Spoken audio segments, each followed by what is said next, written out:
The mask never comes off. I wake at the third bell to the sound of prayers echoing from the vox grills built into every wall of my hab block. The Emperor protects, they say. The Emperor judges, they say. The Emperor knows. But I know something they do not. The Emperor does not patrol the lower spires of Hive Tertius with a shock maul crackling at his belt and a bolt pistol heavy in his hand. The Emperor does not walk among the unwashed masses who spit and curse when they think no one can hear them.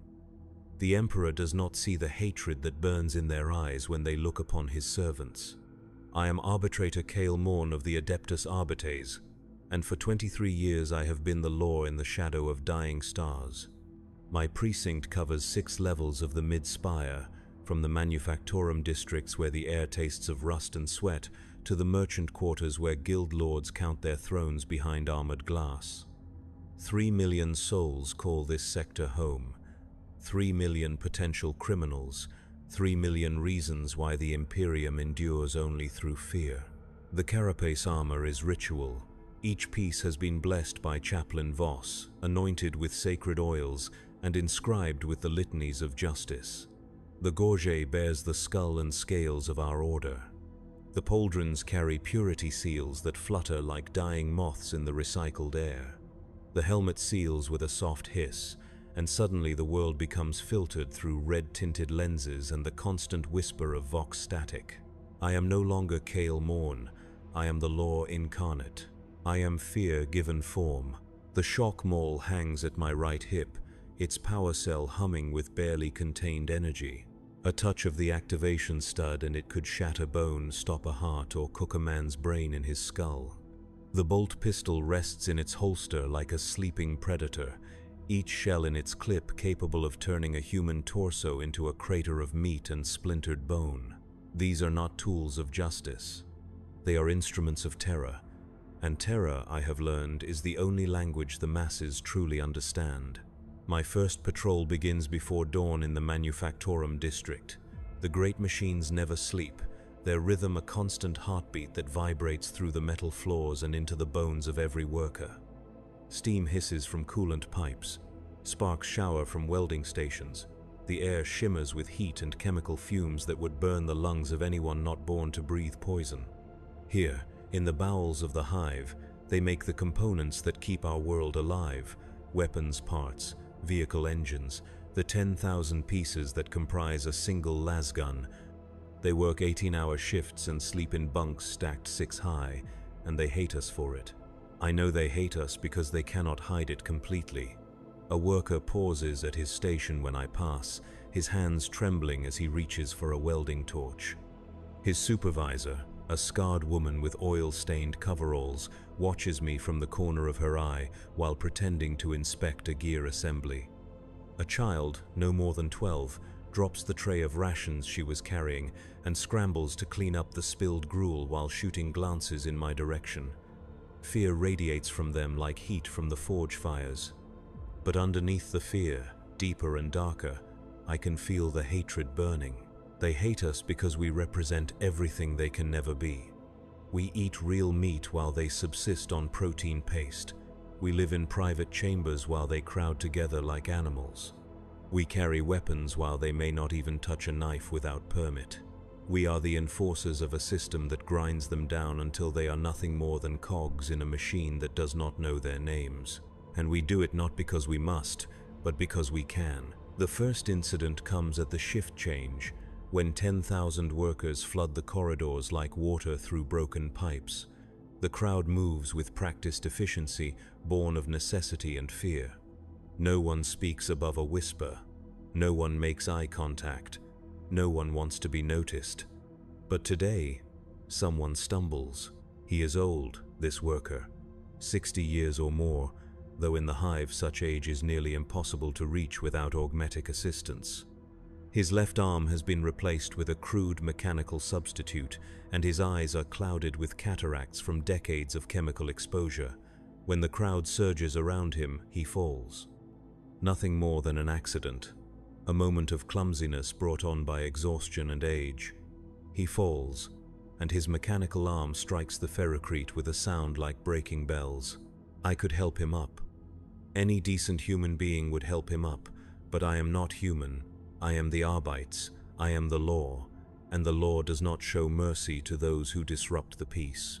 My shock maul is in my hand before I realize I have drawn it. The power field crackles to life with a sound like angry insects. The old man looks up at me from the floor, and I see something die in his eyes. Not hope. Hope died in him years ago. What dies is the last vestige of his dignity. Move along, I command, and my voice carries the authority of 10,000 years of imperial law. The crowd parts around the fallen man like oil around water. No one helps him. No one even looks at him. They have learned that to show compassion is to invite suspicion. To help the fallen is to risk falling yourself. The old man struggles to his feet, his mechanical arm whirring and clicking as servos strain against his weight. He does not look at me again. He knows better. He rejoins the crowd and is swept away like debris in a flood, and I holster my maul with a satisfaction that tastes like ash. This is what order looks like in the Imperium. This is what peace costs. One old man's dignity is a small price to pay for the compliance of 10,000 workers. Or so I tell myself as I continue my patrol. The merchant quarter is different. Here, the air is cleaner, filtered through expensive purification systems and scented with exotic incenses. The corridors are wider, the lighting warmer, the floors covered with imported carpets that cost more than a worker's lifetime wages. Guild merchants in fine robes conduct business behind reinforced glass while their private security watches from the shadows. These people do not hate us, they fear us, but it is a different kind of fear. It is the fear of those who have something to lose. A commotion draws my attention to a spice merchant's stall. Two men in guild colors argue with a woman whose clothes mark her as mid-hive nobility. The dispute appears to be over the price of saffron, that golden spice worth more than gold itself. The woman claims she has been overcharged. The merchants claim their prices are fair. Voices rise, accusations fly. In the lower hive, such a disagreement would already have ended in bloodshed. Here, they look to me for resolution, not because they trust my judgment, but because they fear my power. The woman expects me to side with her because of her station. The merchants expect me to side with them because of their guild connections. Neither understands that I will side with whichever option best serves the Imperium's interests. The spice in question is indeed overpriced, but only by the standards of the last century. Inflation is a constant in the Imperium, driven by endless war and the logistics of feeding a galaxy-spanning empire. The merchants are within their legal rights to charge whatever the market will bear. The woman is within her legal rights to refuse the purchase. Both are wasting my time with a dispute that serves no one but their own petty pride. The price stands, I declare, my voice carrying through the sudden silence that falls over the market. The woman's face flushes with indignation, but she does not dare argue. The merchants bow respectfully, but I see the relief in their eyes. Justice has been served, though no one is entirely satisfied. This too is the way of the Imperium. Perfect justice is impossible, but perfect compliance is achievable through the application of sufficient force. As I walk away from the spice merchant's stall, I catch a glimpse of something that stops me cold. A child, no more than 8 years old, watches me from behind her mother's robes. But it is not fear I see in her eyes. It is curiosity, wonder, perhaps even admiration. She sees the armor, the weapons, the symbols of authority, and she is not afraid. She is impressed. For a moment, I remember what it was like to be that child. I remember the day an arbitrator came to my school to speak about law and order. I remember the awe I felt as he spoke of justice and duty and service to the Emperor. I remember how proud I was when the aptitude tests marked me for Arbites training. I remember believing that I would make the galaxy a better place. The memory fades as quickly as it came, leaving only the taste of bitter irony. I nod to the child, a small gesture that sends her scurrying behind her mother's skirts. Even wonder can be dangerous in the wrong circumstances. Even children learn to fear those they once admired. My patrol continues through the residential sectors. where families crowd into hab blocks designed for half their number. The walls are thin, and privacy is a luxury few can afford. I hear fragments of conversation as I pass, a woman weeping over an empty ration card, a man cursing the foreman who work him 16 hours without break, children crying for food that will not come. These are not the sounds of rebellion, they are the sounds of despair, and despair, properly managed, is as useful as fear in maintaining order. At the intersection of Hab Block 7 and the main transit corridor, I encounter my first real challenge of the day. A crowd has gathered around something, their voices raised in the kind of excitement that makes my hand drift toward my weapon. As I approach, they part before me like smoke before flame, revealing the source of their agitation. A man lies dead in the corridor. His throat has been cut with surgical precision, and his blood pools around his head like a crimson halo. His clothes mark him as a mid-level administrator, the kind who processes work assignments and food distributions, the kind who decides who eats and who goes hungry, the kind who makes enemies simply by doing his job. Murder in the hive is not uncommon. In a population of millions packed into spaces designed for thousands, violence is inevitable. What makes this case interesting is not the death itself, but the way the crowd reacts to it. There is no grief, no shock, no calls for justice. There is only a grim satisfaction that speaks of long-nursed grudges finally settled. I kneel beside the body, my armor's sensors recording everything. The cut is clean, made with a blade that was both sharp and steady. The angle suggests someone of medium height, probably right-handed. There are no defensive wounds, which means the victim either knew his killer or was taken completely by surprise. The murder weapon is nowhere to be found, likely discarded in one of the refuse chutes that honeycomb the hive's structure. Who found the body? I ask, my voice amplified by the helmet's voxcasters. A woman steps forward, her hands clasped nervously before her. She is perhaps 40, with the prematurely aged look common to hive dwellers. Her work clothes mark her as a factory supervisor, someone with just enough authority to be trusted with small responsibilities. "I did, Lord Arbitrator," she says, using the honorific that protocol demands. "I was returning from the night shift when I saw him lying there. Did you see anyone else in the corridor?" "No, my lord. The transit ways were empty except for the usual traffic." Her answers are practiced, too perfect. She is lying, but not necessarily about anything important. In the hive, people learn to lie to authority as naturally as they learn to breathe. Truth is dangerous. Lies are survival. I look at the crowd that has gathered around us. 24 faces, all carefully neutral, all desperately trying not to appear involved. But I know that at least half of them know exactly who killed this man. They might even approve of it. In their world, justice is not something dispensed by the arbiters. It is something taken by those with the courage to act. "This man was murdered," I announce, my voice carrying across the corridor. "The killer will be found and punished according to Imperial law. Anyone with information is required to come forward immediately." The silence that follows is absolute. Not one person speaks, not one person volunteers anything. They stand there like statues, their eyes fixed on points just past my shoulders, waiting for me to leave so they can return to their lives. They will not help me find the killer because they do not see the killing as a crime.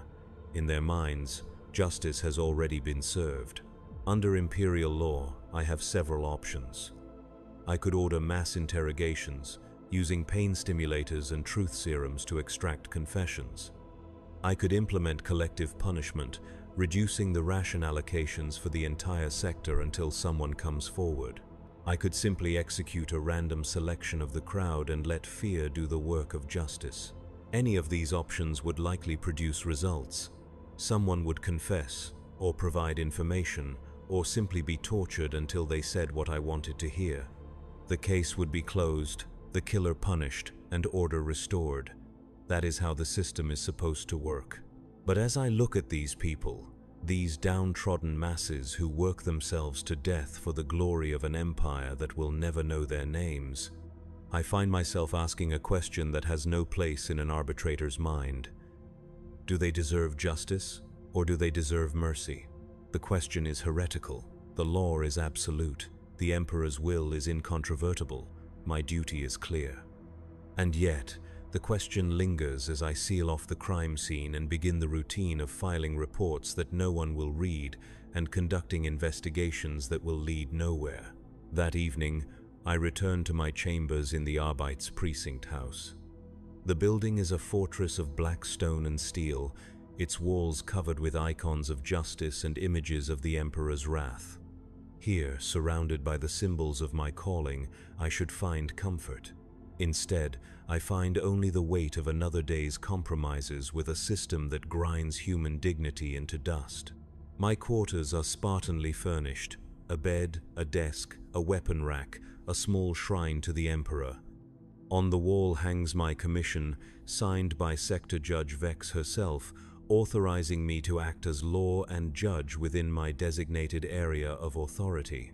Beside it hangs a mirror, and in that mirror I see the face of a man I no longer recognize. 23 years of service have carved lines around my eyes and turned my hair gray at the temples. 23 years of enforcing laws that serve only to maintain a status quo built on suffering.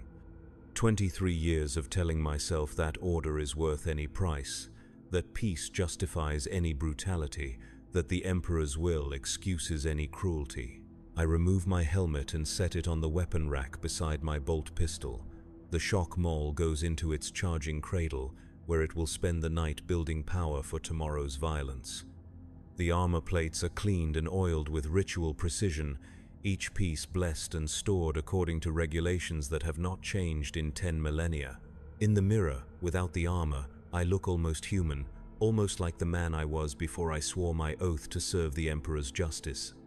But that man is gone, consumed by years of compromises and small cruelties. In his place stands something else, something harder, something colder, something that can look upon suffering and call it necessity.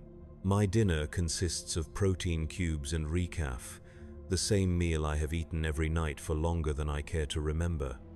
As I eat, I review the day's reports on my data slate.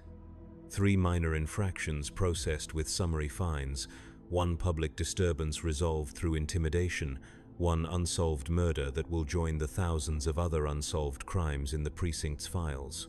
Another successful day in service to the Imperium. But success feels like failure when measured against the faces I saw today. The old man who fell in the corridor, the child who looked at me with wonder before learning to be afraid. The crowd that stood silent around a dead administrator, their silence speaking louder than any confession. These are the people I have sworn to protect, but protection in the Imperium means something very different than it does in the stories told to children. Sleep comes hard, filled with dreams of faceless crowds and empty corridors. I dream of the mask that never comes off, even when I try to remove it. I dream of voices crying for justice in a language I have forgotten how to understand. I dream of a young man in training fatigues, proud to serve the Emperor's will, not yet understanding what that service would cost him. I wake to the sound of prayers and the weight of another day's duty pressing down on my chest like a gravestone. The second day begins with an alarm klaxon that splits the dawn like a blade. Riot in Sector 12. All units respond immediately. The voice of Watch Commander Brashen crackles through the Vox network, calm and professional despite the chaos erupting 6 levels below my position. I am dressed and armed within minutes, muscle memory guiding me through the ritual of preparation. Carapace armor blessed and sealed, shock maul charged and ready. Bolt pistol loaded with mass reactive shells designed to punch through heavy clothing and bone with equal efficiency. Helmet locked in place, transforming my vision into the red-tinted perspective of the law incarnate. The riot lift carries me down through the hive's layers like a drop of blood through arteries of steel. Each level tells its own story of decline. The upper spires gleam with polished metal and filtered air. The middle levels show the wear of constant use but maintain the pretense of civilization. The lower reaches grow darker, more crowded, more desperate with each passing floor. Sector 12 occupies the boundary between the manufacturing districts and the deep underhive, where those who have nothing left to lose make their homes in the shadows. Here, the ceiling presses down like the lid of a coffin, and the air tastes of rust and despair.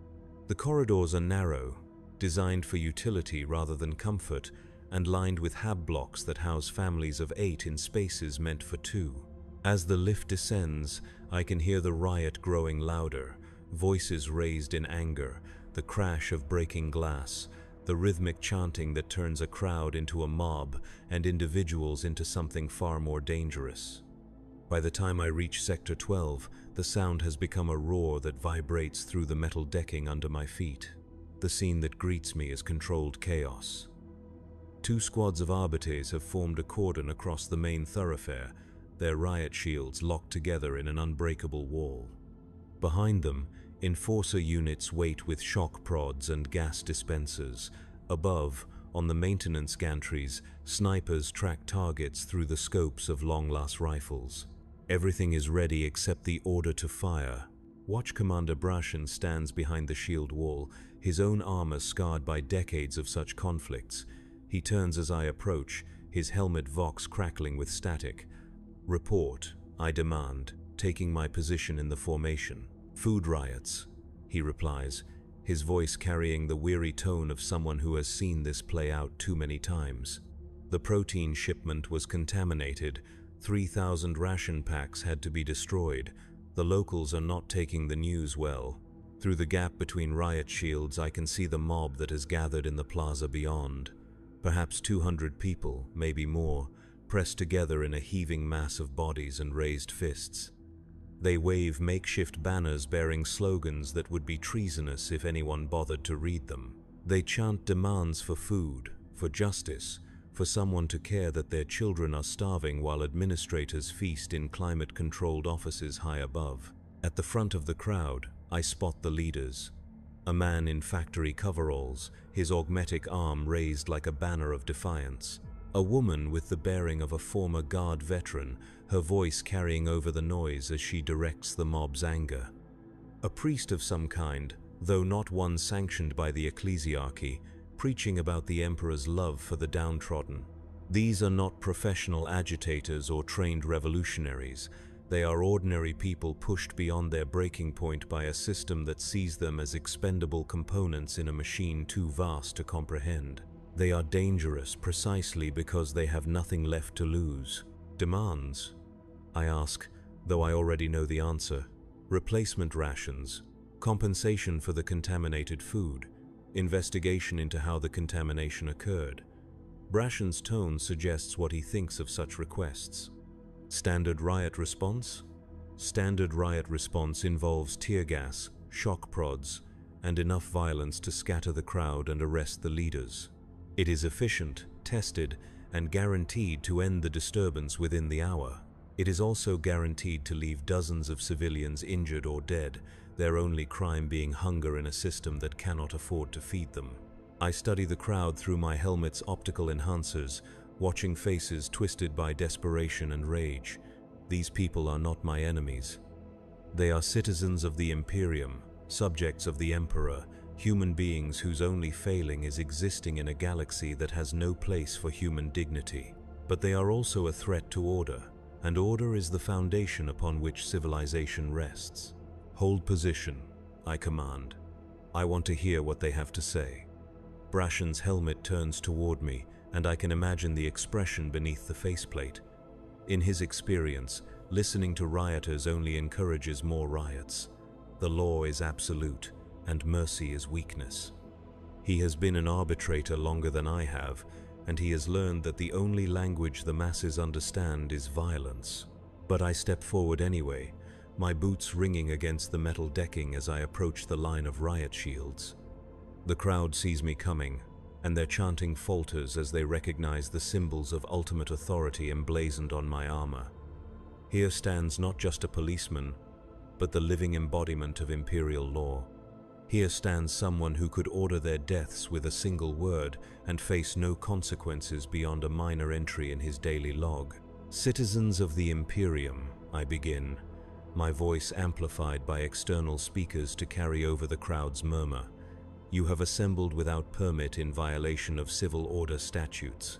You have raised your voices in seditious chant. You have disrupted the peace that the Emperor demands of his subjects. The crowd stirs uneasily, but they do not disperse. The leaders stand firm, their eyes fixed on my helmet's red lenses. The man with the augmetic arm steps forward, his mechanical fist raised in defiance. "We demand food for our children," he calls out, his voice carrying clearly in the sudden quiet. "We demand clean water.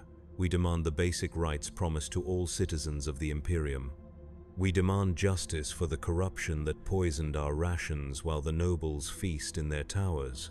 His words are technically treasonous.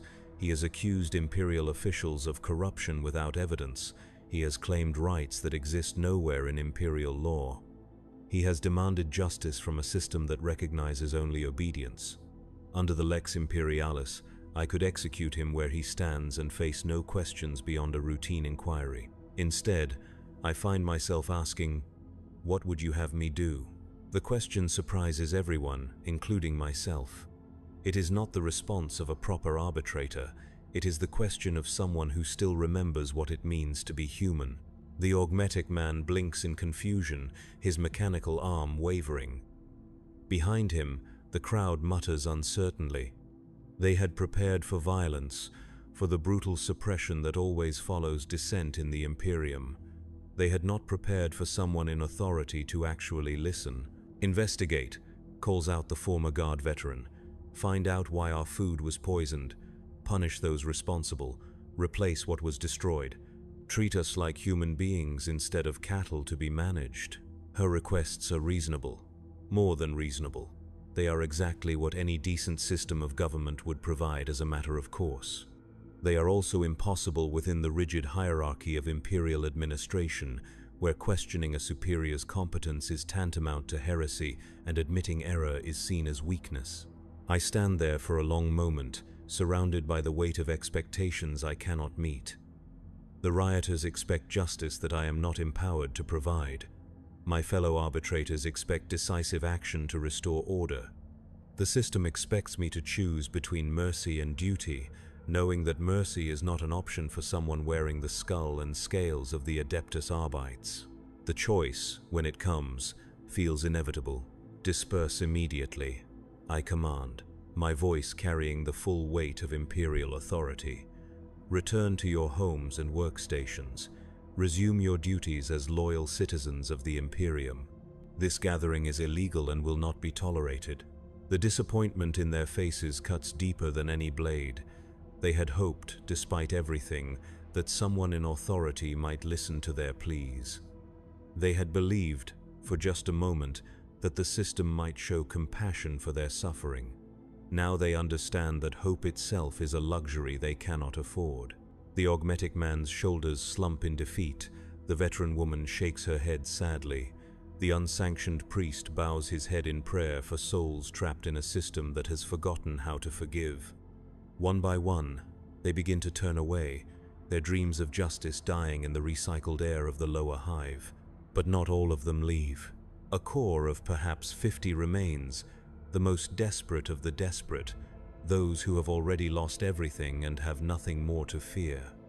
They link arms and begin to chant, not the angry slogans of before, but something softer, something that sounds almost like a hymn. The Emperor protects, they sing, their voices blending into harmony despite the harsh acoustics of the metal corridor. The Emperor provides, the Emperor loves his children. It is a song I learned as a child, taught in the scholars to instill faith and obedience, but in their voices, it becomes something different. It becomes an accusation, a reminder of promises that have been broken and faith that has been betrayed. They sing not of the Emperor who rules from his golden throne, but of the Emperor who supposedly cares for the lowest of his subjects. Watch Commander Brashen steps up beside me, his hand resting on the grip of his shock maul. "Orders, arbitrator?" The words stick in my throat like broken glass. These people are guilty of nothing more than believing the lies we tell children about the Imperium's benevolence. They are singing hymns, not seditious chants. They are praying, not rioting. but they are also defying a direct order from legitimate authority, and defiance cannot be tolerated regardless of its form. "Gas them," I whisper, the words barely audible even to myself. "Sir, deploy tear gas," I repeat, louder this time. "Disperse the remaining crowd. Arrest the leaders for incitement to riot." The order passes down the line like a disease, contaminating everyone it touches. Enforcer units move into position, their gas dispensers ready. Snipers adjust their aim to provide covering fire if the situation escalates. Medical teams prepare for casualties. The singing continues, even as the first canisters arc through the air and explode in clouds of choking white smoke. The hymn does not falter as men and women begin to cough and weep. They continue to sing even as their voices grow hoarse and their eyes stream with tears. The Emperor protects. They chant through the chemical fog, their words a challenge to everything I represent. The Emperor provides. The Emperor loves his children. The gas does its work with ruthless efficiency. Bodies collapse, overcome by the toxic cloud that burns their lungs and blinds their eyes. The few who try to run are caught by enforcer teams and beaten to the ground with shock prods. The leaders are dragged away in neural restraints, their augmetics sparking as the containment fields disrupt their mechanical components.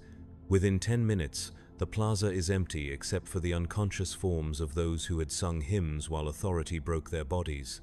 The riot is over. Order has been restored. The system has proven once again that it will not tolerate even the gentlest form of dissent. I stand in the settling gas cloud, breathing filtered air through my helmet's purification system, and try to tell myself that I have done my duty. The law has been upheld. The peace has been preserved. The Emperor's will has been enforced through the application of appropriate force. But the song lingers in my memory, a haunting melody that speaks of faith betrayed and hope abandoned. The Emperor protects, they had sung, even as his servants prepared to gas them into submission. The Emperor provides, they had believed, even as their children starved in the depths of the hive. The Emperor loves his children, they had proclaimed, even as his justice fell upon them like a hammer upon flesh. As I walk back through the empty corridors of Sector 12, past the hab blocks where families huddle behind locked doors and pray that the violence will not find them, I begin to understand something that 23 years of service had failed to teach me. We are not the police of the Imperium. We are its executioners. We do not serve justice. We serve order, and order demands that hope be crushed before it can take root in hearts that have learned to expect nothing but suffering. The mask never comes off because the mask has become the face. The armor never comes off because beneath it lies nothing but shame. The law never bends because it was never meant to serve anyone but those who benefit from its rigidity. And in the depths of the hive, where the lights grow dim and the air grows thick, 3 million souls continue their daily struggle against a system that sees them not as citizens to be protected, but as problems to be managed. The Emperor protects. The children learn to sing in school. But down here, in the darkness where the Emperor's light cannot reach, we are the ones who decide what protection means. We are the police of Warhammer 40,000, and we are everything that is wrong with the universe we claim to serve. The third day brings no alarms, no riots, no immediate crises demanding the application of sanctioned violence. Instead, it brings something worse. Routine patrol through the hab blocks where yesterday's defeated rioters have returned to nurse their wounds and plan their quiet acts of rebellion. The aftermath of suppressed dissent has a particular texture to it, like the air before a thunderstorm but without the promise of cleansing rain. People move through the corridors with hunched shoulders and downcast eyes, but their silence carries an electric charge of barely contained fury. They have learned that hope is dangerous, but they have not yet learned to stop hoping. I walk among them in my armor of black ceramite and contempt, the skull and scales of the arbites catching the pale light of overhead lumens. My footsteps echo off metal walls covered in decades of grime and neglect, a percussion that announces the arrival of authority in places where authority is synonymous with pain. At the intersection of Corridor 7 and Hab Block Delta, I encounter my first test of the day. A woman sits on a folding stool beside a makeshift stall, selling items that skirt the edges of legality, recycled water filters that may or may not work, protein bars of questionable origin and even more questionable nutritional value, electronic components salvaged from industrial waste and repurposed for civilian use without proper imperial certification. Under the letter of the law, her entire operation is illegal. The goods are unlicensed, the stall is unpermitted, and she lacks the proper guild memberships required for commercial activity. I could arrest her, confiscate her merchandise, and sentence her to 6 months of penal servitude without requiring anything more than her presence in this place at this time. But she is not alone. 3 children sit behind her stall, sharing a single portion of gruel from a battered metal bowl. Their clothes are patched and repatched, held together by thread and desperation. Their faces show the hollow-cheeked look of chronic malnutrition. Their eyes carry the particular brightness that comes from hunger that has lasted so long it has become a constant companion. The woman herself might be 30 or 50 or anywhere in between. The hive ages people in ways that make chronology meaningless. Her hair is streaked with premature gray. Her hands show the calluses and chemical burns of factory work. Her eyes hold the exhausted resignation of someone who knows that each day survived is a small victory against impossible odds. She sees me approaching and begins to pack her goods with the quick efficiency of someone who has done this many times before. There is no panic in her movements, no desperate pleading for mercy. She knows the law as well as I do. She knows that what she is doing is illegal. She does it anyway because the alternative is watching her children starve while following regulations designed by people who have never wondered where their next meal will come from. "Citizen," I call out, my voice carrying the weight of absolute authority. She stops packing and looks up at me with eyes that hold neither fear nor hatred, only tired acceptance of whatever fate I choose to dispense. "Yes, Lord Arbitrator, your permit for commercial activity. It is not a question." We both know she has no permit.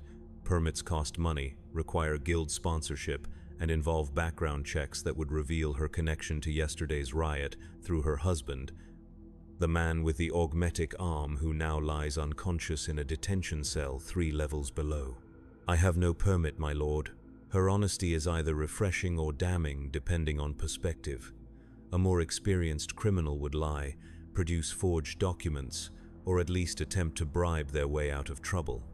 She simply states the truth and waits for judgment to fall. I look at the children behind her stall. The eldest cannot be more than 10.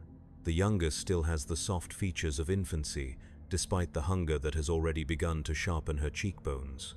They watch me with the wariness of animals that have learned to fear predators, ready to run but too tired to move quickly. Under imperial law, I have not just the right but the duty to arrest this woman. Her crime is clear, her guilt established by her own admission. The sentence would be automatic: confiscation of goods, administrative fine equal to 6 months' wages, and imprisonment until the fine is paid. Since she obviously cannot pay such a fine, she would remain in custody indefinitely, her children left to survive on their own or enter the care of imperial orphanages that are little more than training camps for industrial servitude. This is what justice looks like in the Imperium. This is how order is maintained. This is the system I have sworn to uphold and defend. I reach for my shock maul, my fingers closing around the familiar weight of sanctioned violence. The woman's shoulders tense, but she does not flinch. She has made her choice and accepted its consequences. Her only concern now is for the children who depend on her illegal enterprise for their survival. But as my thumb hovers over the activation stud, I find myself looking not at a criminal but at a mother whose only crime is loving her children more than she fears the law. The shock maul remains in its holster, my hand falling back to my side with a weight that feels heavier than ceramite and steel. "Pack your stall," I command, my voice carrying none of its usual authority. "Move to a different location. Do not let me find you here again." The woman blinks in confusion, her hands frozen in the act of wrapping a water filter in recycled cloth. Behind her, the children look up with expressions of bewildered hope. This is not how encounters with the Arbites are supposed to end. "My lord," she whispers, as if afraid that speaking too loudly will break whatever spell has stayed my hand. "You heard me. Move along." She does not question the mercy she has been shown. Experience has taught her that gifts from authority are rare and fragile things, easily broken by too much scrutiny. Within moments, her stall is packed and she is hurrying down the corridor with her children trailing behind like a line of refugees fleeing disaster. I watch them disappear into the maze of side passages that honeycomb this section of the hive, and I try to tell myself that I have done the right thing, but right and wrong are luxuries that arbitrators cannot afford.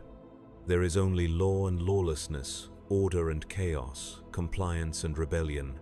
By showing mercy, I have violated the very principles that keep the Imperium from collapsing into anarchy. Yet as I continue my patrol through the hab blocks, I find myself noticing things that I had trained myself to ignore. Children playing with toys made from industrial waste, their laughter a rare sound in corridors designed for function rather than joy.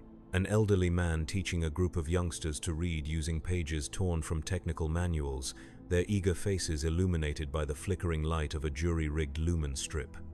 A woman tending to a makeshift garden in an abandoned storage alcove, coaxing life from soil that should not exist in the depths of a hive city.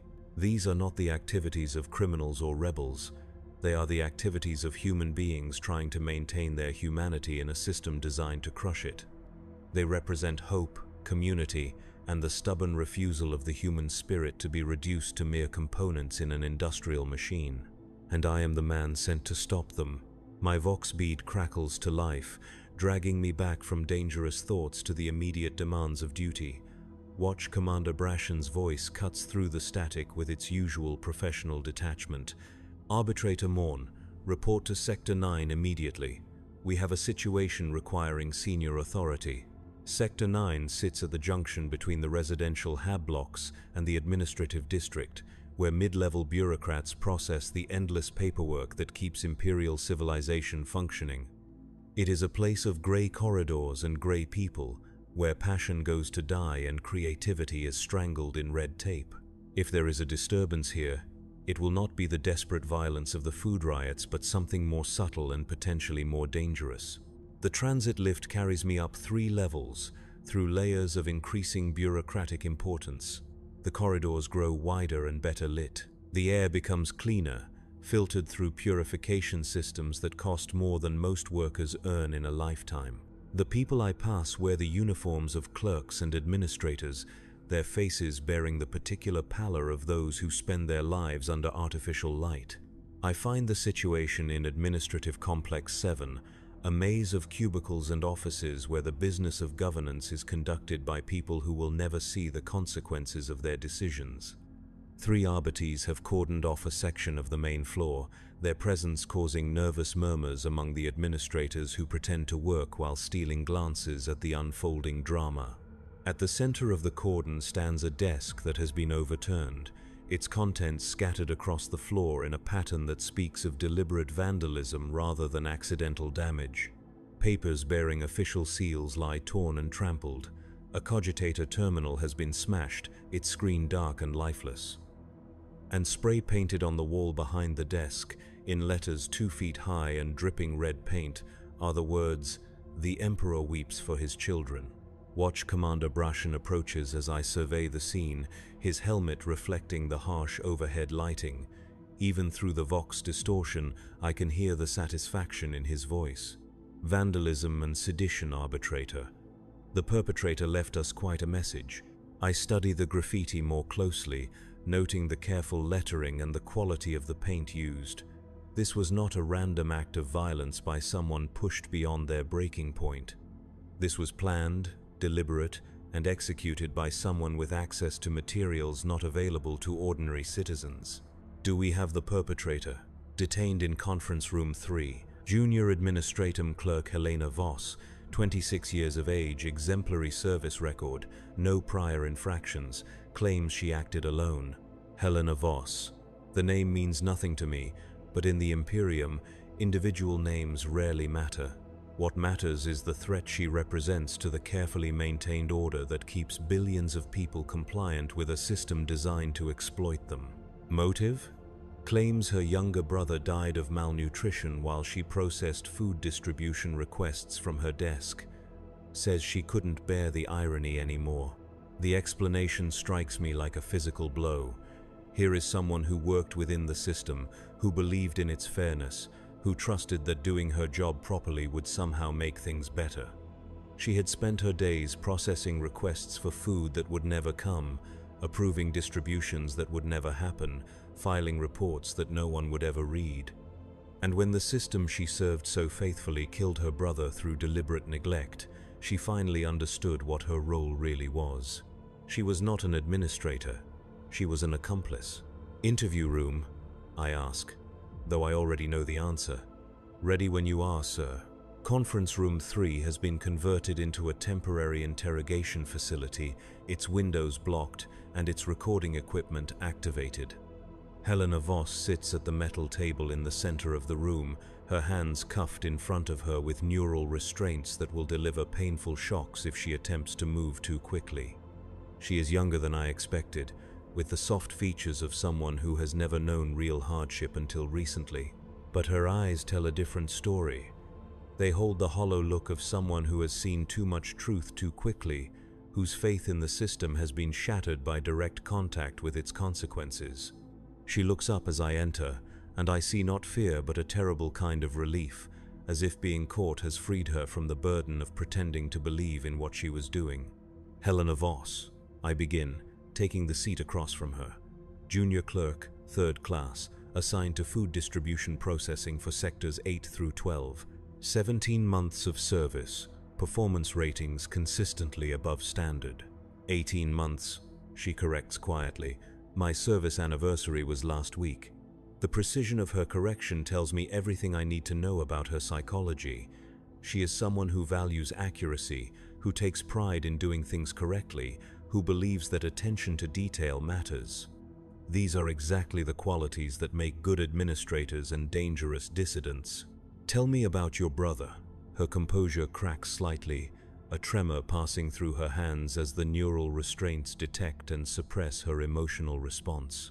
When she speaks, her voice carries the flat tone of someone reciting facts to avoid confronting feelings.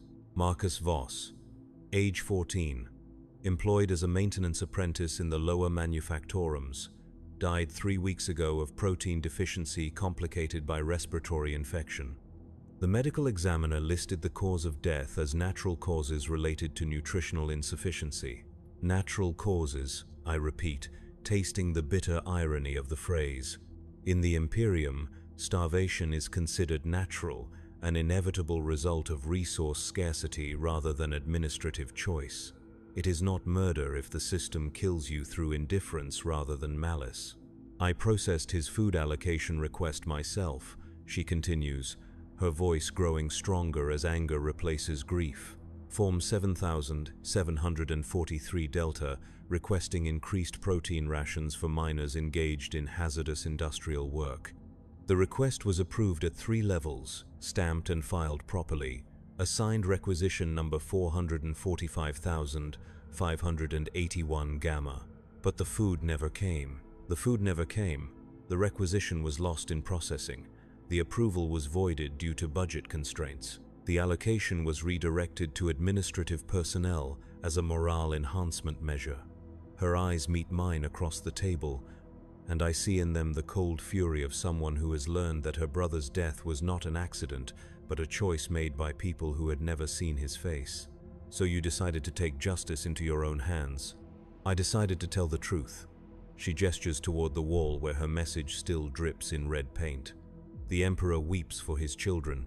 That's not sedition, arbitrator. That's scripture." 3rd Book of Imperial Saints, Chapter 12, Verse 7. "And the Master of mankind looked upon the suffering of his people, and his heart was moved to tears of infinite compassion." She is right, of course. The phrase comes directly from approved religious texts, taught in every schola and recited in every prayer service throughout the Imperium. But context matters more than content in imperial law. The same words that inspire faith when spoken from a pulpit become sedition when painted on the wall of an administrative complex by someone whose brother died while bureaucrats debated budget allocations. You destroyed imperial property. You disrupted government operations. You created public disturbance through unauthorized political expression. I told the truth about a system that murders children while calling it natural causes. Her defiance is absolute, unburdened by any hope of mercy or survival.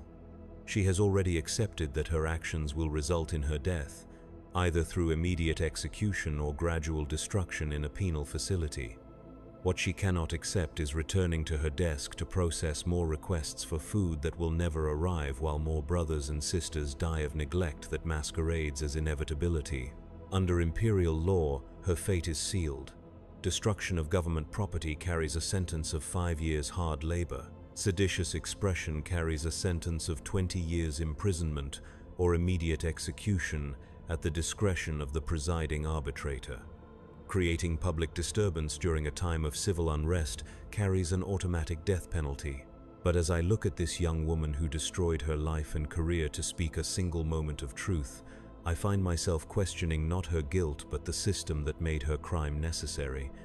She is guilty of vandalism, but the Imperium is guilty of murder. She is guilty of sedition, but the Imperium is guilty of betraying every promise it makes to its citizens. She is guilty of disturbing the peace, but what peace can exist in a system built on the deliberate starvation of children? Arbitrator? Watch Commander Brashen's voice crackles through my vox bead. Do you require assistance with the interrogation? I key the transmitter with a hand that feels heavy as lead. Negative. Continue securing the scene. I'll handle the prisoner processing. Helena Voss watches me with eyes that hold no illusions about her fate. She knows what happens to people who speak truth to power in the Imperium. She has probably processed the death certificates herself, filed under natural causes or administrative necessity, or the 100 other euphemisms used to disguise state-sanctioned murder. You could have kept quiet, I tell her, though I'm not sure if it's an accusation or an observation.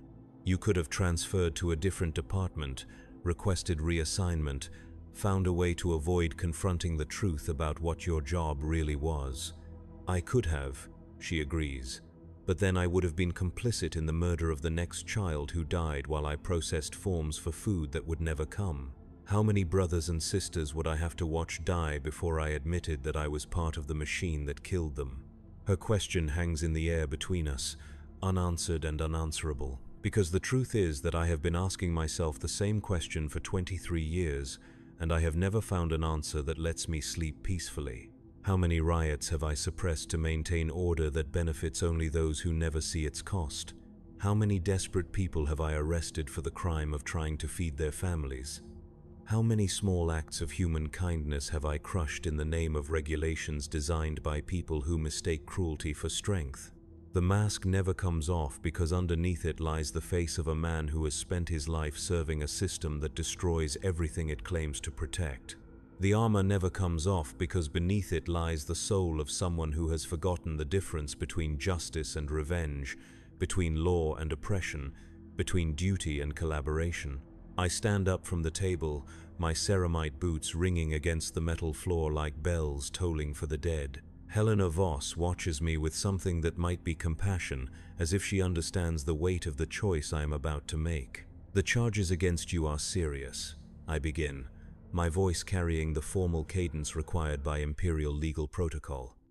Under the authority vested in me by the Adeptus Arbites and the will of the Emperor himself, I find you guilty of destruction of imperial property, seditious expression, and disturbance of the peace. Her face remains calm, accepting the verdict she had expected from the moment she picked up the spray paint and decided that truth was worth more than life. However, I continue, and the word hangs in the air like a prayer, given the extenuating circumstances of your case and your previously exemplary service record, I am commuting your sentence to administrative punishment. You are hereby dismissed from imperial service with loss of benefits and barred from future government employment. You will serve 6 months of community service in the lower hive districts, specifically in food distribution centers where your experience can be put to constructive use. The silence that follows is absolute. Helena Voss stares at me with eyes wide with disbelief, as if she cannot quite process what she has heard. Through my helmet's vox pickup, I can hear her breathing quicken with something that might be hope. "Arbitrator," she whispers. "I don't understand." "The Emperor weeps for his children," I reply, echoing the words she had painted on the wall. Perhaps it's time someone listened to his tears. I key my Vox transmitter and contact Watch Commander Brashen. The prisoner has been processed and sentenced to administrative punishment. Release her to community service supervision. Case closed. The questions I hear in Brashen's response tell me that my decision will not go unexamined. There will be reports to file, justifications to provide, explanations to give to superiors who measure success by the weight of punishment dispensed rather than the quality of justice served. But as I watch Helena Voss walk out of the interrogation room, her step lighter despite the uncertain future that awaits her, I find that I do not care about the consequences of my choice. For the first time in 23 years of service, I have acted like a human being rather than an instrument of oppression. The mask may never come off, but perhaps, for just a moment, I have remembered what lies beneath it. The fourth day begins with a summons to the precinct fortress, that black monolith of imperial justice that rises from the heart of the administrative district like an accusation made of stone and steel. The message arrives at the third bell, carried by a servo skull whose hollow eye sockets regard me with the cold indifference of mechanical duty. Arbitrator Kale Morn. It intones in the flat monotone of Vox synthesis. You are commanded to appear before Sector Judge Vex at the sixth bell for review of recent case dispositions. Failure to comply will result in disciplinary action under Article 7 of the Arbeits Code. The Emperor protects. The servo skull hovers for a moment, its anti-grav motors whining softly, before turning and disappearing into the labyrinthine corridors of the hive.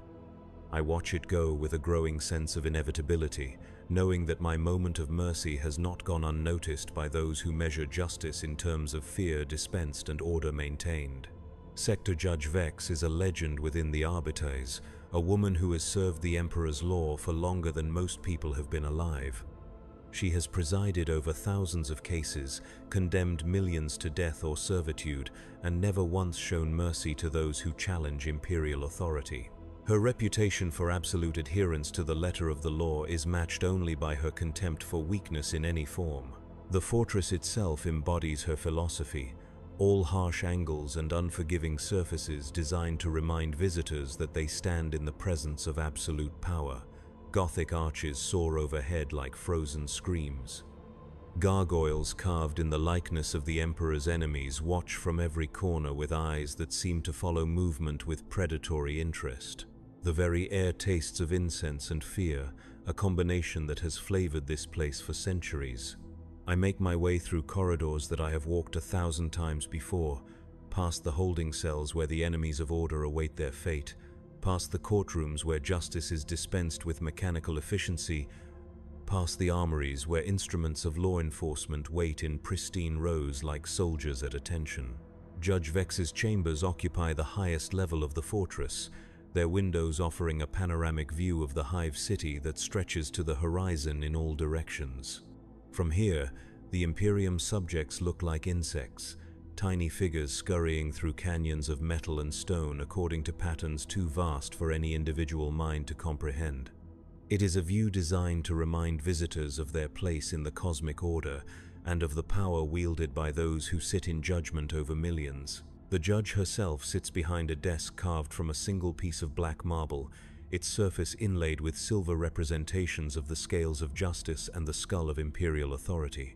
She does not look up as I enter, her attention apparently focused on the data slate that glows with soft blue light before her. But I know she is aware of my presence, cataloging my posture, my bearing, my worthiness to serve as an instrument of her will. Judge Vex is ancient by any reasonable measure, her face lined with decades of rendering harsh verdicts and harder choices. Her hair is white as bleached bone, pulled back in a severe style that emphasizes the sharp angles of her cheekbones and jaw. Her eyes are the pale blue of winter sky, cold and seemingly capable of seeing through flesh and bone to the soul beneath. When she finally speaks, her voice carries the authority of someone who has never doubted her right to decide who lives and who dies. Arbitrator Morn, 23 years of exemplary service to the Emperor's law, commendations for valor in the Sector Rebellion of 987, recognition for exceptional performance during the purge of Hab Block Tertius, a record unblemished by compromise or weakness. She pauses, allowing the weight of my past achievements to settle between us like a foundation upon which judgment might be built. Until yesterday, the word falls like a blade, cutting through any illusion I might have harbored that my recent decisions had gone unnoticed. Judge Vex finally looks up from her data slate, those winter-pale eyes fixing on mine with uncomfortable intensity. Tell me about Helena Voss. The question is deceptively simple, but I know that my answer will determine whether I leave this room as an arbitrator or as a prisoner awaiting execution for dereliction of duty. The facts of the case are clear and undisputed. Helena Voss committed acts of vandalism and sedition. Under imperial law, she should have been executed immediately or sentenced to decades of penal servitude. Instead, I showed mercy. Helena Voss, junior administratum clerk, committed acts of vandalism against imperial property and seditious expression through unauthorized political messaging. I found her guilty of all charges and sentenced her to 6 months of community service in recognition of her previously exemplary record and the extenuating circumstances of her case. Extenuating circumstances. Judge Vex repeats the phrase as if tasting something unpleasant. Elaborate. The defendant's brother died of malnutrition while she processed food distribution requests as part of her official duties. Her actions, while illegal, were motivated by grief and frustration with a system that she felt had failed her family. Grief and frustration. Another pause, another taste of distaste. And these emotional states, in your judgment, justify leniency toward acts of sedition and destruction of government property. The trap is carefully laid, but I can see its edges clearly enough. Judge Vex wants me to admit that I allowed personal feelings to override legal requirements, that I placed mercy above duty, that I have proven myself unfit to serve as an instrument of imperial justice. The correct answer is to confess my error, accept whatever punishment she deems appropriate, and promise never again to let weakness influence my judgment. But I find myself thinking of Helena Voss walking out of the interrogation room with hope in her eyes for the first time in months. I think of the children huddled behind their mother's illegal stall, their faces bright with the possibility that authority might show compassion. I think of the old man who fell in the corridor and the dignity that died in his eyes when I drew my shock maul. No, Judge Vex, they do not justify leniency. Her eyebrows rise slightly, the only sign of surprise she allows herself to show. However, I continue, they do justify questioning whether the law as written serves the Emperor's true will or merely the convenience of those who administer it. The silence that follows is profound, broken only by the distant hum of air recyclers and the soft whisper of data processing from the fortress's machine spirit. Judge Vex leans back in her chair, her pale eyes never leaving mine, as if trying to determine whether I have spoken heresy or simple truth. Explain. The single word carries the weight of command, but also something else. Curiosity, perhaps. Or the faint possibility that even someone as rigid as Judge Vex occasionally questions the system she serves with such absolute devotion. Helena Voss served the Imperium faithfully for 18 months. She processed food distribution requests with accuracy and efficiency that exceeded performance standards. She believed in the system she served, trusted that her work made a difference in the lives of imperial citizens. I pause, choosing my words carefully. What I say next will either vindicate my actions or condemn us both. When her brother died of starvation while food allocation requests sat approved but unprocessed on administrators' desks, she learned that her faith had been misplaced. She discovered that the system she served so loyally was designed not to help imperial citizens, but to create the illusion of help while maintaining profitable inefficiency. You speak of the imperial administration as if it were some criminal enterprise rather than the divine machinery of the emperor's will. I speak of a specific case where administrative incompetence resulted in the death of a 14-year-old boy whose only crime was believing that the Imperium would honor its obligations to its citizens. Judge Vex stands and walks to the great windows that dominate one wall of her chambers. Below us, the hive stretches away in every direction, millions of souls packed into spaces designed for thousands, their lives governed by regulations they cannot understand and decisions made by people they will never meet.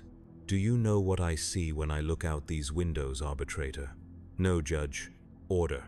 Millions of individuals living and working according to patterns established by 10,000 years of imperial law. They wake at prescribed times, work at assigned tasks, consume allocated resources, and sleep in designated spaces. They do this not because they choose to, but because the law requires it, and we enforce that requirement. She turns back to face me, her expression unreadable. That order is not maintained through kindness, Morn. It is not sustained by mercy or compassion or the other soft virtues that make people feel better about themselves. It is maintained through fear. Fear of punishment, fear of authority, fear of the consequences that follow disobedience.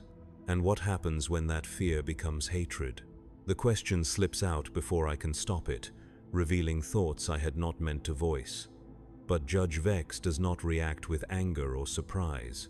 Instead, she returns to her desk and picks up another data slate, this one glowing with red priority markers. Hatred, properly managed, can be as useful as fear. More useful, in some circumstances. Hatred directed at external enemies unifies populations. Hatred directed at specific individuals can be channeled into productivity. Hatred directed at abstract concepts like injustice or corruption can be safely ignored as long as it does not translate into action. She activates the data slate's holographic display, and the air above her desk fills with images that make my blood run cold. Surveillance footage from the lower hive, showing crowds gathering in hidden spaces. Audio recordings of conversations that skirt the edges of sedition. Personnel files of individuals whose loyalty ratings have declined in recent months. What cannot be tolerated is hope. Hope that things might change. Hope that authority might show weakness. Hope that the system might bend to accommodate individual needs rather than collective requirements. The images shift and focus, showing me faces I recognize. The woman with the illegal stole, the former guard veteran who had spoken at the food riot.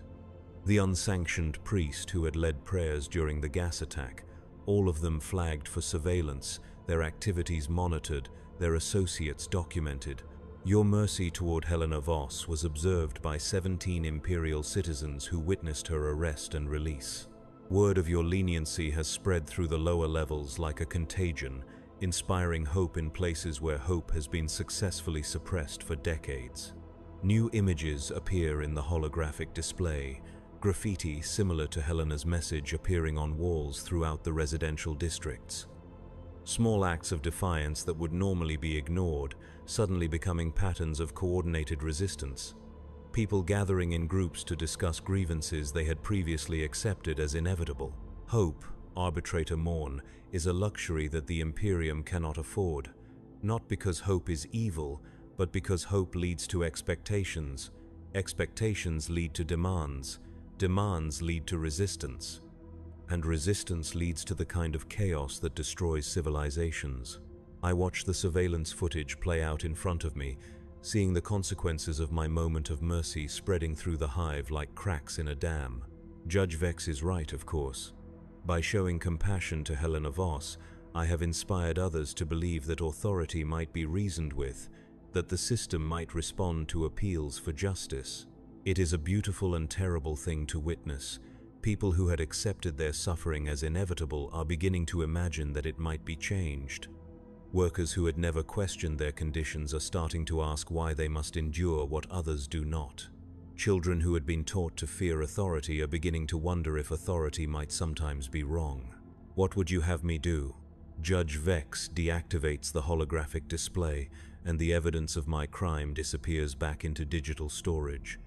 But the weight of what I have seen continues to press down on my chest like a gravestone. Helena Voss will be transferred to a maximum security penal facility for the remainder of her natural life. The surveillance footage of her release will be explained as a clerical error that has been corrected. Those who witnessed her lenient treatment will be questioned to ensure they understand that no mercy was actually shown. And me? You will continue in your duties as before, but you will understand that mercy is not an option available to servants of imperial justice.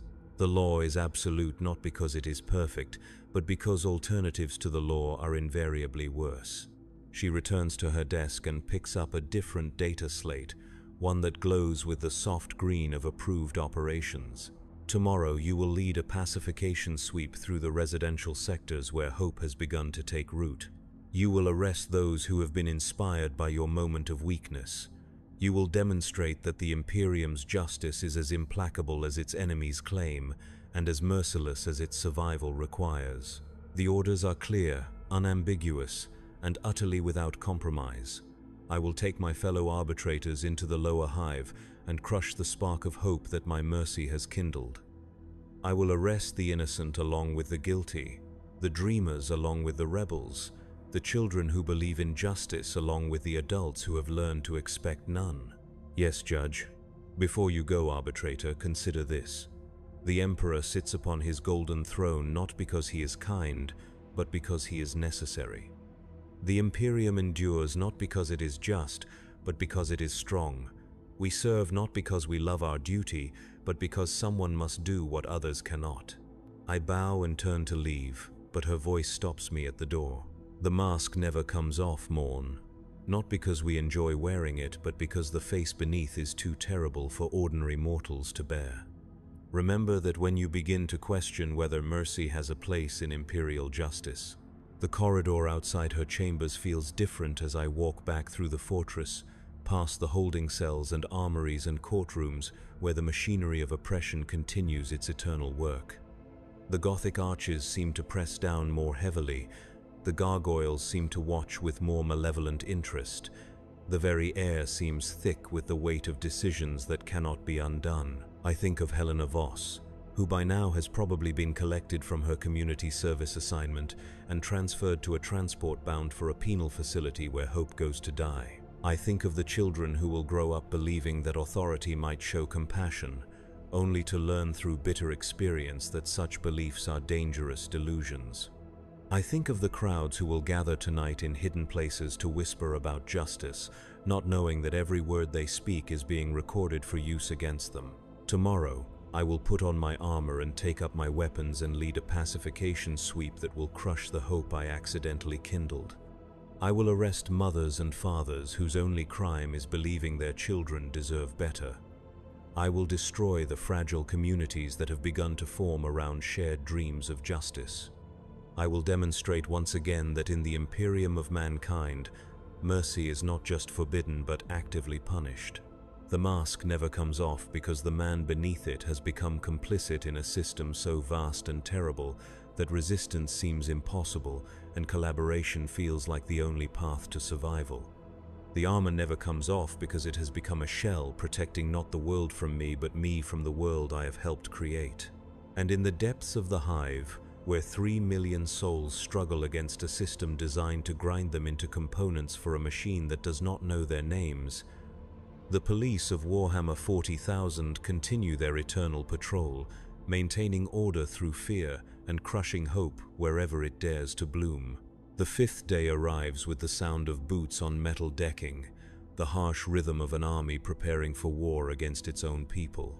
I stand in the armory of Precinct Fortress Tertius, watching my fellow arbitrators prepare for the pacification sweep that will demonstrate the true nature of imperial justice. 24 men and women in ceramite plate armor, each one a veteran of countless encounters with those who dare to question the system that defines their lives. They check their weapons with the practiced efficiency of professional killers. Bolt pistols loaded with mass-reactive rounds designed to punch through human flesh and bone. Shock mauls charged to deliver voltages that can stop a heart or cook a brain. riot shields locked and loaded with enough charge to repel anything short of heavy weapons fire. Watch Commander Brashen addresses the assembled force, his voice carrying clearly through the helmet comlinks that bind us together in purpose if not conscience. Intelligence indicates widespread seditious activity throughout residential sectors 7 through 12, unauthorized gatherings, distribution of inflammatory materials, expression of anti-imperial sentiment. Standard pacification protocols are authorized. Resistance will be met with appropriate force. Appropriate force. The phrase has a clinical precision that masks the reality of what we are about to do. We will break down doors and drag people from their beds. We will separate children from parents and husbands from wives. We will fill transport cages with human beings whose only crime is believing that suffering might be alleviated rather than simply endured. Are there questions? Brashen asks, though his tone suggests that questions are neither expected nor welcome. Silence greets his inquiry. These are veteran enforcers who have conducted such operations hundreds of times before. They know what is expected of them, and they know that hesitation or doubt will be interpreted as weakness unworthy of the Arbites uniform. But I find myself raising my hand anyway, a gesture that draws surprised looks from my colleagues. Arbitrator Morn? Rules of engagement for non-combatants. The question is routine, required by regulations that specify how Imperial forces should handle civilians during urban operations. But in the context of this particular mission, it carries implications that make several of the assembled arbitrators shift uncomfortably. Standard protocols apply. Brashen replies after a moment's hesitation. Civilians who cooperate will be processed according to their level of involvement in seditious activities. Those who resist will be dealt with accordingly. Another clinical phrase that means we will kill anyone who tries to protect their family, their neighbors, or their community from the violence we are about to inflict. Resistance, in this context, includes anything from armed opposition to simply refusing to unlock a door when ordered to do so. The transport that carries us down to the residential levels is filled with the quiet tension that precedes violence. Through the small windows, I watch the hive's architecture change as we descend through layers of increasing desperation. The corridors grow narrower, the lighting grows dimmer. The air grows thicker with the accumulated waste of millions of human beings packed into spaces never meant to hold them. Our first target is Hab Block Delta 7, where surveillance has detected unauthorized gatherings and the distribution of materials questioning food allocation procedures. Intelligence reports suggest a cell of 12 to 15 individuals led by a former factory supervisor named Jorik Ven, whose only apparent crime is organizing community meetings where residents discuss their problems and seek collective solutions. The Hab block itself is a monument to utilitarian architecture, all right angles and efficient space usage designed by people who will never have to live in the structures they create. 15 levels of residential units, each one housing families of 6 to 8 in spaces originally intended for 2. The corridors are lined with water pipes that drip constantly, creating pools of rust-stained moisture that never fully dry. The air recycling system struggles against the biological load, filling every breath with the scent of too many people living too close together. We move through these corridors like a plague, our armored forms blocking the narrow passages and forcing residents to press themselves against walls to avoid being trampled. Children peek out from doorways with wide eyes that reflect our helmet lenses, their parents pulling them back into the safety of homes that offer no real protection from authorities' reach. The gathering we seek is easy to find. Voices carry clearly through the thin walls, raised not in anger but in the kind of reasoned discussion that Imperial law considers more dangerous than any riot. They are talking about water purification, about organizing collective purchasing of medical supplies, about establishing a school where children can learn more than basic industrial skills. These conversations represent everything the Imperium fears most: the possibility that its subjects might organize themselves, might discover that their problems are shared rather than individual, might begin to imagine solutions that do not depend on the benevolence of distant authority. Brashen signals for positions, and we surround the meeting room with practiced efficiency. Escape routes are blocked, communications are jammed. The trap is complete before its victims even realize they are in danger. The door is not locked. There is no need for locks in a community where trust still exists, and privacy is a luxury few can afford. Brashen kicks it open anyway, the sound of splintering metal announcing our arrival like a funeral bell. 23 people sit in a rough circle, their faces turned toward us with expressions that shift rapidly from surprise to confusion to the terrible understanding that hope has led them into a trap. They are not criminals or revolutionaries. They are mothers and fathers, workers and retirees, young people and old, united only by the belief that they might make their lives marginally better through collective action. At the center of the circle sits Jorik Ven, a man of perhaps 50 with the scarred hands of someone who has spent his life working with dangerous machinery. His face shows the lines that come from years of accepting responsibility for others, of making decisions that affect not just himself but his community. When he sees us, he does not run or resist. He simply stands and faces us with the dignity of someone who has already accepted the consequences of his choices. "Citizens of the Imperium," Brashen announces, his voice amplified by external speakers, "you are under arrest for unlawful assembly, seditious conspiracy, and distribution of materials harmful to public order." The words hang in the air like an executioner's sentence. Several of the gathered residents begin to weep, not from fear of physical pain but from the understanding that their dreams of a better life are about to die in neural restraints and detention cells. But Jorik Ven does not weep. He looks at each of us in turn, his eyes searching for some sign of humanity beneath our armor and authority. When his gaze meets mine, I see something I was not prepared for: pity, not for himself or his followers, but for us. For the choice we have made to serve a system that destroys communities in the name of order. "We have committed no crimes," he says quietly, his voice carrying clearly in the sudden silence. "We have harmed no one. We have simply tried to make our lives and our children's lives a little better." "Seditious assembly is a crime under Imperial law," Brashen replies. "Questioning resource allocation procedures is a crime under Imperial law. Organizing collective action without proper authorization is a crime under Imperial law." Then the law is wrong. The words fall like stones into still water, creating ripples of shock that spread through both the arrested residents and the arresting officers. Even I, who have spent the last several days questioning the system I serve, am surprised by the simple directness of Ven's statement. He has not claimed innocence under the law. He has not argued legal technicalities or pleaded for mercy. He has simply stated what everyone in this room knows but no one has dared to say, that a law which criminalizes hope and community is fundamentally illegitimate regardless of the authority that enforces it. "Gag him," Brashen orders, his voice tight with anger at the audacity of someone who would question Imperial law so directly. "Process the lot of them for transport to detention facilities." The next hour passes in a blur of neural restraints and identification procedures, of tears and protests that go unheeded, of human dignity systematically stripped away in the name of maintaining order. The residents of Hab Block Delta 7 are loaded into transport cages like livestock being shipped to slaughter, their only crime being the belief that they might improve their circumstances through cooperation rather than resignation. But Jorik Ven's words continue to echo in my mind as we move to our next target. The law is wrong. Not technically incorrect or poorly applied, but fundamentally, morally wrong.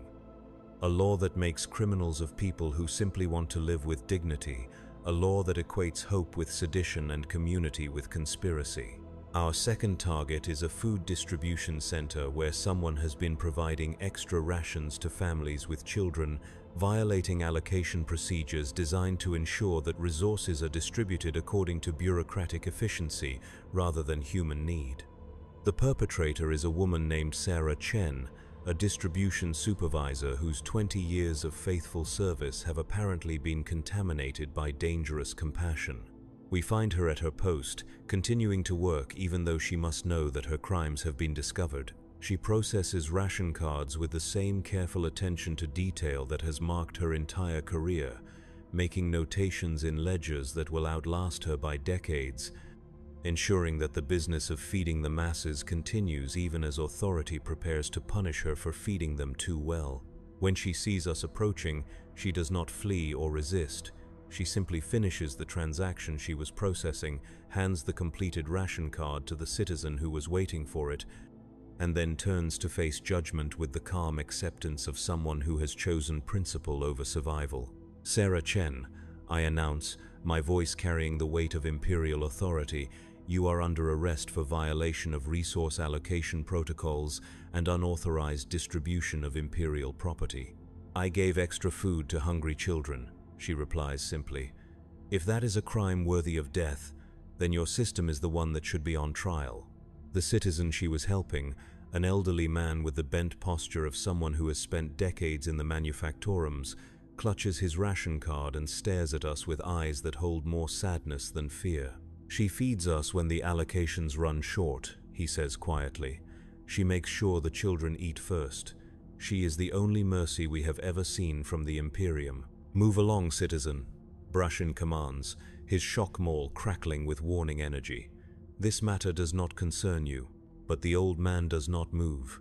Instead, he places himself between us and Sarah Chen, his frail form a pathetic barrier against our armor and weapons. "It concerns all of us. She is not a criminal. She is the only decent person in this entire system, and you are going to destroy her for showing kindness."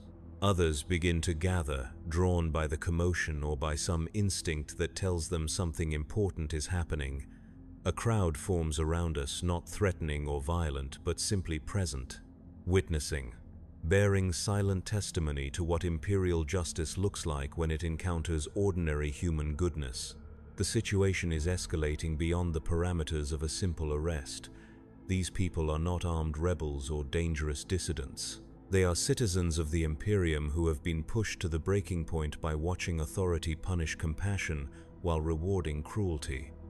But their mere presence constitutes a threat to public order, and threats to public order must be suppressed regardless of their moral justification. "Disperse immediately," Brashin orders, his voice amplified to carry over the murmur of the growing crowd.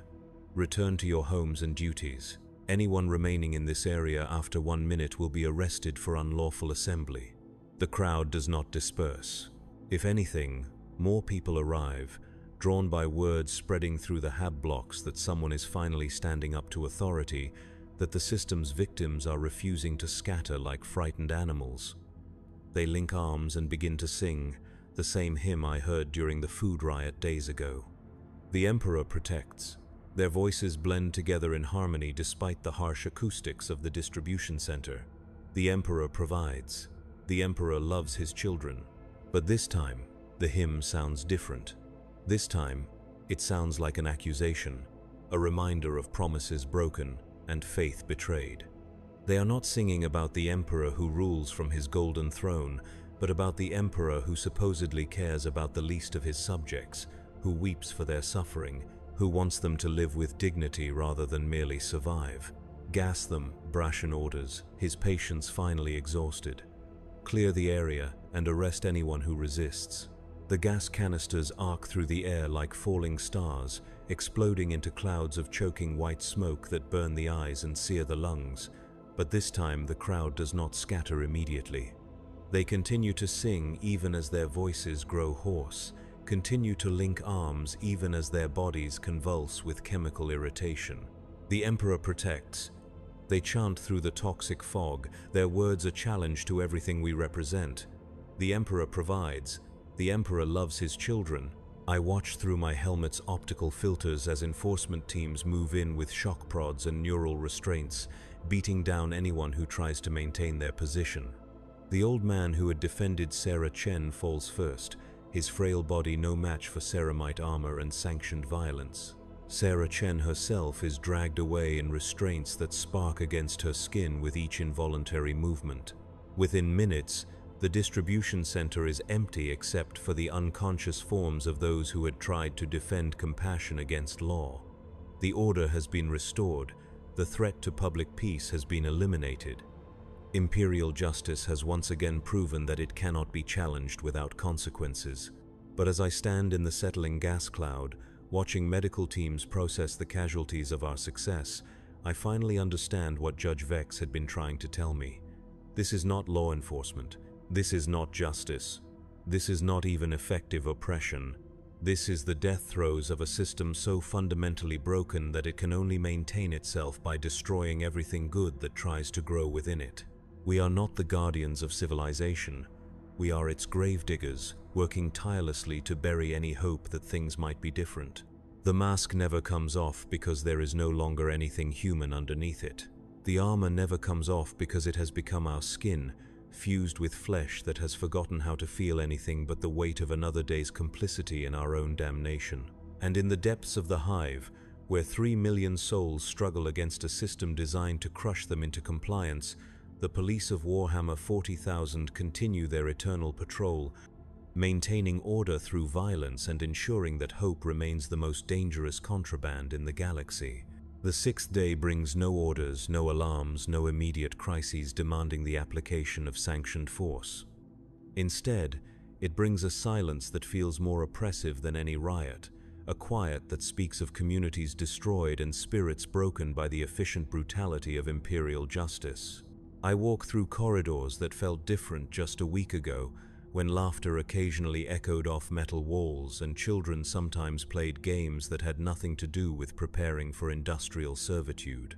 Now, the passages are filled with the kind of silence that comes after violence, when people learn that hope itself is a crime punishable by exile or death. The illegal stall where the woman had sold water filters and protein bars stands empty, its location marked only by rust stains on the floor where her goods once rested. The children who had shared gruel behind her makeshift counter are nowhere to be seen, presumably placed in imperial orphanages, where they will be taught that kindness is weakness and mercy is the luxury of those who do not understand the necessity of order. In Hab Block Delta 7, the door to the meeting room where Jorik Ven had organized community discussions hangs broken on its hinges, a reminder that gathering for any purpose other than work or worship requires authorization from authorities who will never grant it. The space beyond is empty, except for a few scattered chairs and the lingering scent of fear. The food distribution center where Sarah Chen had shown dangerous compassion operates with mechanical efficiency under new management, a supervisor who understands that regulations exist to be followed rather than interpreted through the lens of human need. The lines of citizens waiting for their allocations move more slowly now, processed by someone who has learned that kindness is a career-ending mistake in the service of the Imperium. I should feel satisfaction at the completion of a successful operation. Seditious activity has been suppressed, order has been restored, the law has been upheld through the application of appropriate force. By any measurable standard, the pacification sweep was a complete success. Instead, I feel the weight of something dying inside me, some last vestige of the man who had believed that service to the Emperor meant protecting his people rather than oppressing them. That man had died slowly over 23 years of small compromises and necessary evils, but his final breath came during the gas attack on citizens whose only crime was singing hymns while authority prepared to destroy their community. My Vox bead crackles to life, calling me to witness the final chapter of our success. The transport ships carrying arrested dissidents are preparing for departure to penal facilities scattered throughout the sector, places where hope goes to die in service to the greater good of maintaining social order. The loading docks occupy the lowest levels of the precinct fortress, vast caverns carved from living rock and filled with the industrial machinery of incarceration. Transport cages line the platform like metal coffins, each one filled with human beings who had believed that suffering might be alleviated rather than simply accepted. I watch as families are separated, children torn from parents who may never see them again. I observe as communities are scattered, their bonds of mutual support severed by the cold efficiency of administrative processing. I witness as hope itself is loaded into cargo holds and shipped away to places where it will be methodically destroyed through labor and isolation. Helena Voss stands in one of the transport cages, her hands gripping the bars as she searches the crowd of observers for some sign of the mercy that had been promised and then betrayed. When her eyes meet mine through my helmet's red lenses, I see not accusation but forgiveness, as if she understands that I too am a victim of a system too vast and terrible for any individual to resist. Jorik Ven occupies another cage, his dignity intact despite the neural restraints that bind his hands and the gag that silences his voice. Around him sit the other members of his community organization, men and women whose only crime was believing that cooperation might improve their circumstances. Sarah Chen is locked in a maximum security transport, her 20 years of faithful service forgotten in favor of her final act of unauthorized compassion. The citizens she had helped are not present to see her departure, warned away by the memory of gas clouds and shock prods that had greeted their attempt to defend her. As the transports prepare for departure, Watch Commander Brashen approaches with a data slate containing my next assignment. His voice carries the satisfaction of someone who has successfully completed a distasteful but necessary task. Excellent work on the pacification sweep, Arbitrator. Order has been restored to the residential sectors. Seditious activity has been suppressed. The threat to public peace has been eliminated. I take the data slate and scan its contents, reading orders that will send me back into the corridors of the hive to continue the eternal patrol that keeps 3 million souls in line through the application of fear and the systematic destruction of hope. However, Brashen continues, there has been one complication. The complication, as it turns out, is me. Surveillance footage of my interactions with the illegal stall operator, combined with reports of my unusual questioning during the mission briefing, has raised concerns about my reliability as an instrument of imperial justice. These concerns have been noted in my personnel file and forwarded to appropriate authorities for review. Judge Vex wants to see you after the transports depart. Brashen informs me with the clinical detachment of someone delivering a death sentence. She has some questions about your recent performance. I watch the transport ships lift off from their berths, carrying their human cargo toward destinations that exist only to break spirits and destroy communities. The ships disappear into the artificial sky of the hive's upper reaches, leaving behind empty cages and the lingering scent of despair. The walk back to Judge Vex's chambers feels like a journey to my own execution, each step carrying me closer to a reckoning I have been expecting since the moment I chose mercy over duty. The corridors of the fortress seem longer than before, the Gothic arches more oppressive, the carved gargoyles more vindictive in their eternal watch. Judge Vex waits behind her marble desk, the same data slates glowing before her with their soft electronic light.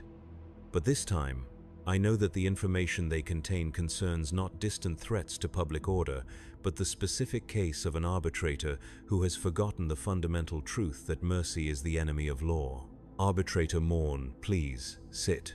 The invitation is delivered with the courtesy due to someone about to die with dignity, a gesture of respect for service rendered before that service is permanently terminated.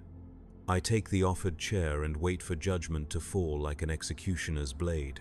23 years, she begins, her voice carrying the weight of decades spent in service to imperial justice. 23 years of faithful service, compromised by a moment of weakness that has inspired seditious activity throughout the residential sectors. She activates one of her data slates, filling the air above her desk with holographic displays of surveillance footage, personnel reports, and psychological evaluations that dissect my recent actions with clinical precision. Helena Voss, granted administrative punishment instead of the execution or lifelong imprisonment that imperial law required. The illegal stall operator, allowed to escape rather than being arrested for commercial violations. Questions about rules of engagement that suggest uncertainty about the application of appropriate force. The evidence is damning and undeniable. I have violated the fundamental principles that govern the behavior of imperial law enforcement, showing mercy where strength was required, hesitating where certainty was demanded, questioning where obedience was the only acceptable response. Do you have anything to say in your defense? The question is rhetorical, a formality that must be observed before sentence is passed. But I find myself answering anyway, speaking truth that I know will only confirm my guilt. I have served the Emperor's law for 23 years, and in all that time, I have never once made the galaxy a better place. I have suppressed riots by people whose only crime was hunger. I have arrested mothers whose only crime was trying to feed their children. I have enforced regulations designed by people who mistake cruelty for strength and oppression for order. Judge Vex listens without interruption, her pale eyes fixed on mine with the intensity of someone cataloging the symptoms of a terminal disease. I became an arbitrator because I believed in justice, but there is no justice in a system that criminalizes hope and punishes compassion. There is only order maintained through fear, compliance enforced through violence, and the systematic destruction of everything that makes life worth living.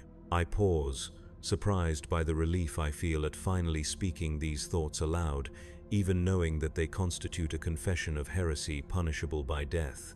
The law is wrong, Judge Vex.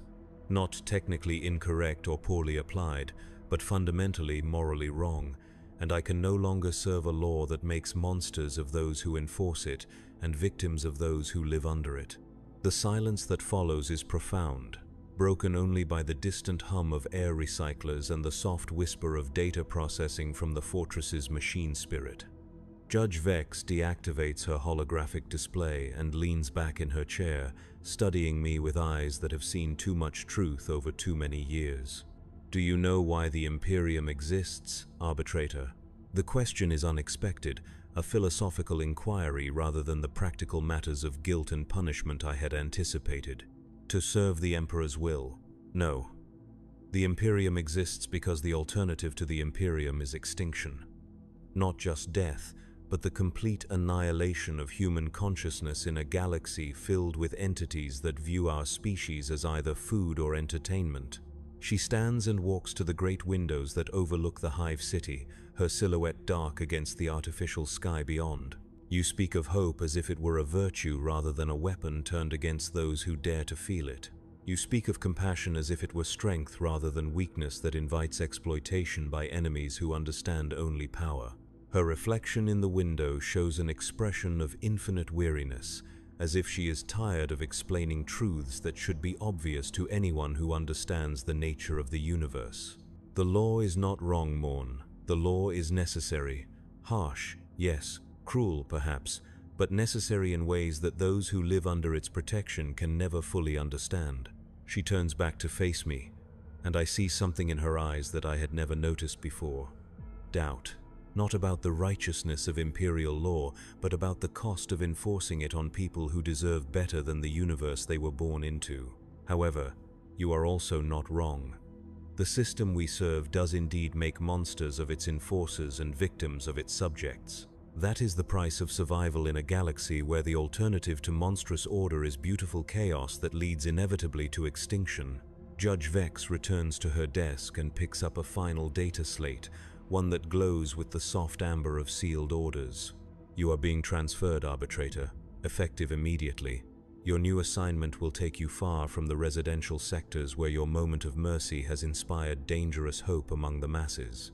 The transfer orders assign me to the outer hive, to the industrial zones where humans work alongside servitors and machines in conditions that make the residential sectors seem luxurious by comparison.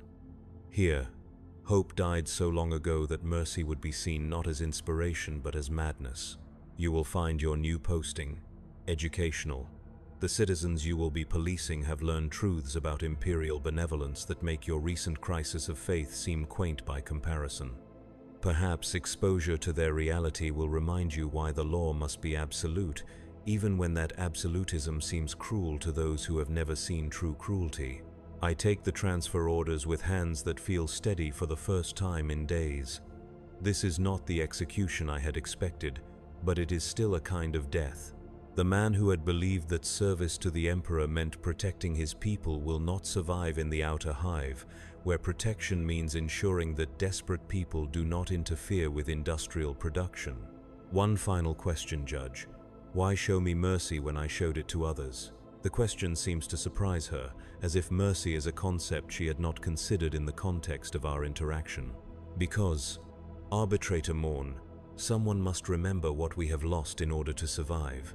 Someone must carry the weight of what we might have been, even as we do what we must be.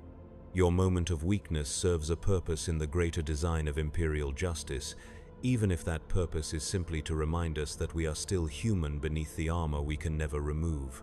I stand to leave, but her voice stops me at the door one final time. The mask never comes off because the face beneath it has seen too much truth about what survival requires in this universe. But sometimes, just sometimes, it is necessary to remember that there is still a face underneath, that we have not yet become the machines we serve alongside. The transport that carries me toward the outer hive passes through layers of increasing industrial density, where the air grows thick with chemical vapors and the walls pulse with the rhythm of massive engines. Here, in the depths of imperial civilization, I will begin the next chapter of my service to a law that I now understand is both absolutely necessary and absolutely wrong. The mask will never come off, but perhaps that is as it should be. Perhaps the face beneath it is indeed too terrible for ordinary mortals to bear, corrupted by years of necessary compromises and essential evils. Perhaps the armor has become my skin, fused with flesh that has forgotten how to feel anything but the weight of duty. But in the depths of memory, I will carry the image of Helena Voss walking free from an interrogation room, her step light with hope that proved too dangerous for the system to tolerate. I will remember the old man who fell in a corridor and the dignity that died in his eyes when authority chose fear over compassion. I will hold on to the sound of citizens singing hymns while gas clouds choked the breath from their lungs. These memories will serve no practical purpose in the outer hive, where hope died so long ago that mercy would be meaningless. But they will remind me that once, for just a moment, I chose to be human instead of just another instrument of imperial oppression. And in a galaxy where such moments are rarer than diamonds and more dangerous than heresy, perhaps that is enough. The police of Warhammer 40,000 continue their eternal patrol, maintaining order through fear and ensuring that hope remains the most closely guarded contraband in the galaxy. We are the enforcers of a system that devours its own children in the name of survival, the guardians of an order built on the systematic destruction of everything that makes life worth living. We wear our masks because the faces beneath them have seen too much truth about what civilization requires when the alternative is extinction. We carry our weapons because violence is the only language that chaos understands. We serve a law that is both our salvation and our damnation, the price we pay for continued existence in a universe that wants nothing more than to see us dead. The Emperor protects, as the children learn to sing in school, but down here, in the darkness where his light cannot reach, we are the ones who decide what protection means. We are the price of order in a galaxy gone mad. We are the necessary evil that keeps billions alive by ensuring they never truly live. And somewhere in the outer hive, where hope goes to die and dreams are recycled into industrial lubricant, a new chapter begins in the endless story of what justice means when survival is the only law that matters.